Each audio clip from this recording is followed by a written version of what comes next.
নমস্কার বন্ধুরা, আজ আপনাদের একটি নতুন জায়গায় নিয়ে চলে এসেছি। হাওড়ার শেষ সীমান্তে রূপনারায়ণের নদীর তীরে চড়া পড়ে গেছে। দেখুন কেমন লাগছে জানাবেন। ঘুরতে ঘুরতে চলে এসেছি সেই রূপনারায়ণের চড়ায়। সঙ্গে আছে আমার ছেলেও চলে এসছে, আমার ওয়াইফও আছে। দেখাবো সবাইকে, সঙ্গে থাকুন, দেখতে থাকুন আজকের এই ভিডিওটিতে। এই রূপনারায়ণের চড়ায় আজকে আমি নিয়ে এসেছি আপনাদেরকে। আমার সঙ্গে আছে আমার স্ত্রী, আমার ছেলে এবং আরও একজন বন্ধু, আমার বন্ধু নিয়ে চলে এসেছি এই রূপনারায়ণের চড়ায় এই শীতের দুপুরে। খুব ভালো লাগবে যদি আসতে পারেন। খুব ছোট্ট একটা ট্যুর, একদিনের জন্যে ঘুরে যেতে পারেন এবং এখান থেকেই খুব কাছে গাদিয়াড়া। এই শীতের সময় পিকনিক করতেও আসতে পারেন এই রূপনারায়ণের চড়ায়। আজকে আপনাদের দেখাবো সেই রূপনারায়ণের চড়ার সৌন্দর্য। আমরা এসে পৌঁছেছি দুপুরবেলা, সূর্য ডুবতে বসেছে, দেখতেই পাচ্ছেন সূর্যে।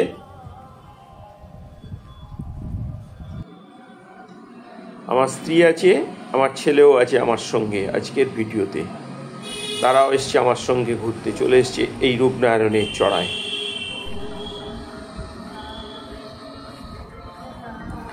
এর একদিক হাওড়া, ঠিক উল্টো পার হচ্ছে মেদিনীপুর এবং আছে সাউথ 24 পরগনা।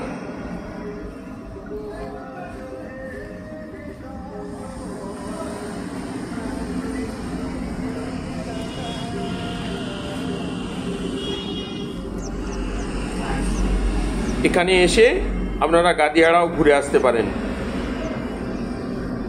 কিন্তু আসবেন কিভাবে এই জায়গায়? এই আসতে গেলে ট্রেনে আসলে আপনাকে হাওড়া থেকে আসতে হবে বাগনান স্টেশন, আর বাগনান স্টেশন থেকে নেমে কমলপুরের বাস ধরতে হবে।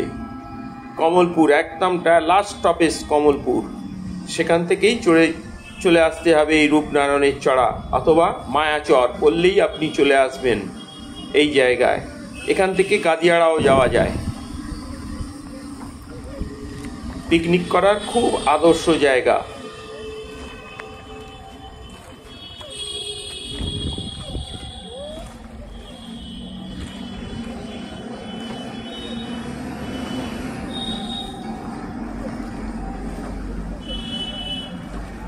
খুব সুন্দর লাগবে একবার যদি আসতে পারেন। আর যদি গাড়ি নিয়ে আসেন একদম চলে আসবেন বাগনান, আর বাগনান থেকেই ঢুকে আসবেন কমলপুর যাওয়ার রাস্তা। বাগনান থেকে লেগে যায় প্রায় 1 ঘন্টা 15 থেকে 20 মিনিট লাগে গাড়িতে। শান্তনুও সঙ্গে আছে আমার সঙ্গে। এই রূপনারায়ণের চড়ায় চলে এসছে। কিভাবে ভেঙে যাচ্ছে দেখতে পাচ্ছেন, মাটি ভাঙতে শুরু করেছে। বলে না একদিক গড়ে আর একদিক ভাঙে।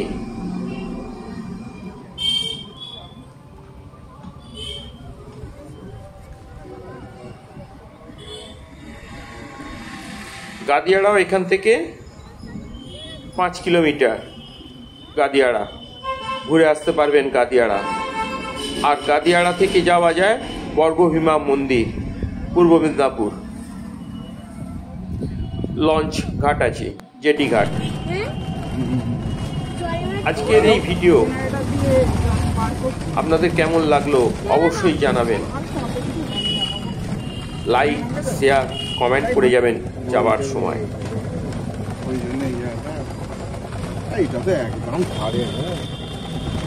আজকের ছিল আমার এই সংক্ষিপ্ত ভিডিও। ভালো লেগে থাকলে অবশ্যই একটি সাবস্ক্রাইব, লাইক, কমেন্ট করতে ভুলবেন না। আজকের মতো বিদায়। ভালো থাকুন, সুস্থ থাকুন, দেখতে থাকুন নিত্যদিনের নতুন নতুন ভিডিও।